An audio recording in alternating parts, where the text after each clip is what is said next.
Assalamualaikum warahmatullahi wabarakatuh.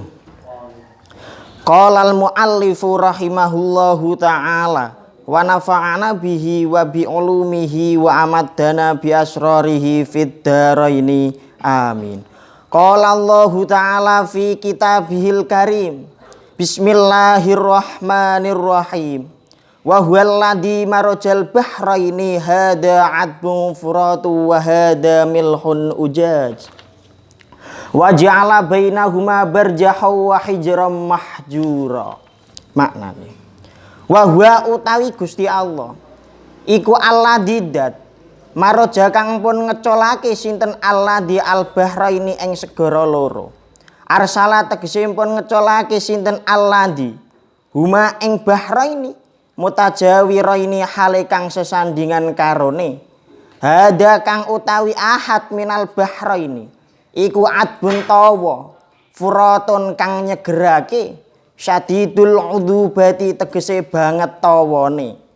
Wa hada hale utawi ahor minal bahraini iku milhun asin ujazun kang pahit rasane syadidul muluhati tegese banget asine. Waja'alalan pun dadosaken sinten alladzi bainahuma ing dalem antarane bahraini alladzi pun dadosaken barjahon ing dinding hajijan tegese aling-aling layah tali tukang ora bakal bisa dadi campur apa hadu masalah sijine bahraini bil akhari kelawan liyane ora bisa dadi campur bihi ai bihi sebab hajis.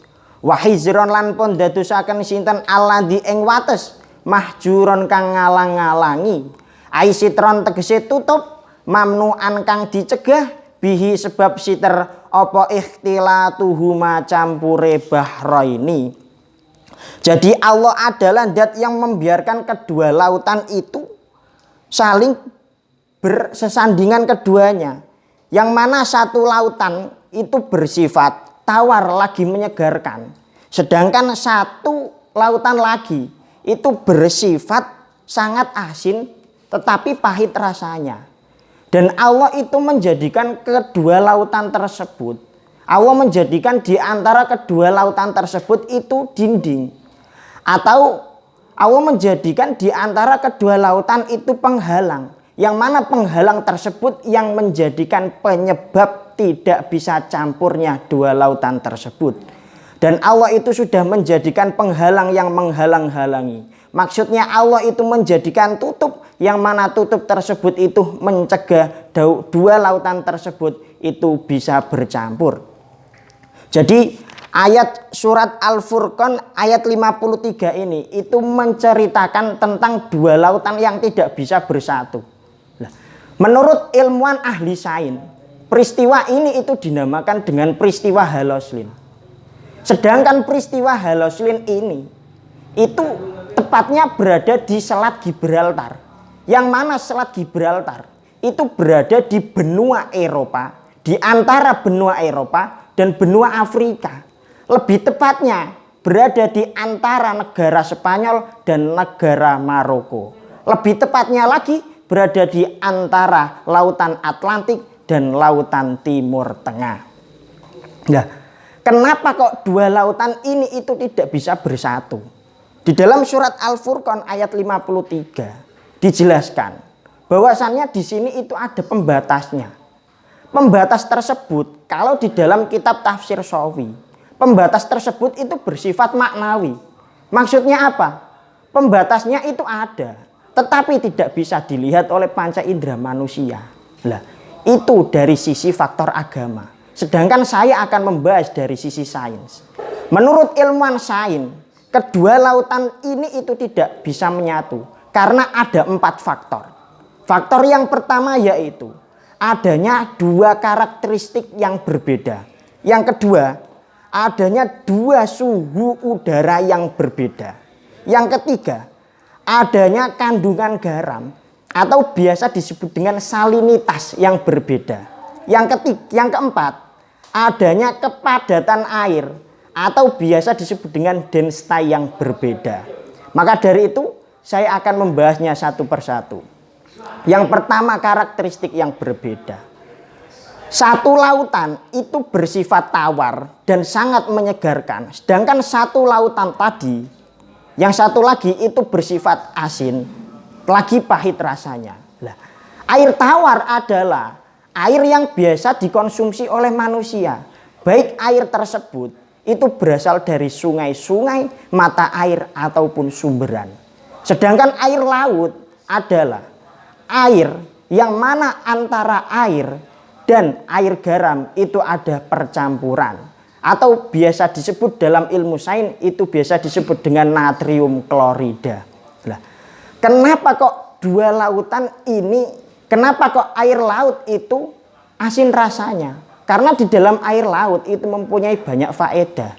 Di antaranya adalah satu, bisa merendahkan atau bisa menyembuhkan berbagai masalah tubuh. Yang kedua, bisa menyembuhkan penyakit radang hidung atau biasa disebut dengan penyakit sinusitis. Yang ketiga, bisa menyembuhkan nyeri saat gigi tanggal. Yang keempat, bisa menyembuhkan atau meredakan penyakit kutu air. Yang kelima, bisa mencegah terjadinya polusi udara yang berada di lautan, yang mana dengan adanya polusi tersebut bisa mencegah atau merusak lingkungan lautan. Yang keenam, bisa mencegah terjadinya bau busuk yang berada di pantai akibat hewan yang mati berada di lautan. Maka dari itu, mengingat air laut itu asin, maka udara yang berada di laut itu segar, dan hewan-hewan atau bangkai-bangkai hewan laut yang mati itu dihukumi halal. Maka dari itu ketika Rasulullah Shallallahu Alaihi Wasallam ditanya perihal masalah berwudu menggunakan air laut, maka Rasulullah Shallallahu Alaihi Wasallam menjawab, wal mathuru ma'uhu al-hillu maitatuhu. Air laut adalah air yang disucikan airnya dan dihalalkan bangkainya. Itu faktor yang pertama. Sedangkan faktor yang kedua yaitu kedua lautan tersebut itu mempunyai suhu yang berbeda. Suhu yang berada di lautan Atlantik itu mempunyai suhu mencapai 10 derajat Celcius. Sedangkan lautan yang berada di lautan Timur Tengah itu mempunyai suhu 11,5 derajat Celcius. Jadi dua karakter ini yang menyebabkan air tersebut itu tidak bisa bersatu. Faktor yang ketiga yaitu salinitas yang berbeda atau kandungan garam yang berbeda. Jadi kandungan garam atau salinitas yang berada di lautan Atlantik itu mencapai kurang dari 35 salinitas per mili. Sedangkan kandungan garam yang berada di lautan Timur Tengah itu mencapai lebih dari 36,5 salinitas per mili. Itu faktor yang ketiga. Sedangkan faktor yang keempat yaitu kedua lautan tersebut itu mempunyai kepadatan yang berbeda. Kepadatan yang berada di lautan tengah itu kepadatannya itu lebih tinggi daripada kepadatan yang di bawah. Maksudnya lautan Atlantik itu mempunyai kepadatan air yang rendah. Nah, menurut sifatnya air itu akan mengalir dari kepadatan yang tinggi menuju kepadatan yang rendah. Nah, sedangkan kenapa kok kedua lautan itu tidak bisa bercampur tetapi hanya bertemu? Maka dari itu wallahu a'lam bishawab. Hanya Allah yang mengetahui. Itu 4 faktor yang menyebabkan kedua lautan itu tidak bersatu. Tidak bisa bercampur maksudnya. Nah, peristiwa ini selain diterangkan di dalam surat Al-Furqan ayat 53, juga diterangkan di dalam surat surat An-Naml ayat 61 dan surat Ar-Rahman ayat 19 sampai 21. Yang berbunyi qaulallahu ta'ala fi kitabihil karim bismillahirrahmanirrahim amman ja'alal arda qarara wa ja'ala khilalaha anhara wa ja'ala laha rawasiya wa ja'ala bainal bahraini hajiza a ilahum ma'allah bal aktsaruhum la ya'lamun. Yang artinya aman ja'alal arda qarara, atau Siapakah yang menjadikan bumi itu sebagai tempat tinggal? Wa ja'ala khilalaha anhara. Dan siapakah yang menjadikan sungai-sungai itu menjadi celah-celahnya bumi? Wa ja'ala laha rawasiyah. Dan siapakah yang menjadikan gunung-gunung yang bermanfaat bagi bumi? Ailahumma Allah. Apakah ada Tuhan lain selain Allah? Bal aksaruhum la ya'lamun. Bahkan kebanyakan dari kaum itu tidak mengetahui. Di dalam surat Ar-Rahman ayat 19 sampai 21 berbunyi, qala Allahu ta'ala fi kitabil karim, bismillahirrahmanirrahim, marajal bahraini yaltaqiyan bainahuma barzakhun la yabghiyan fa bi ayyi ala rabbikuma tukadziban.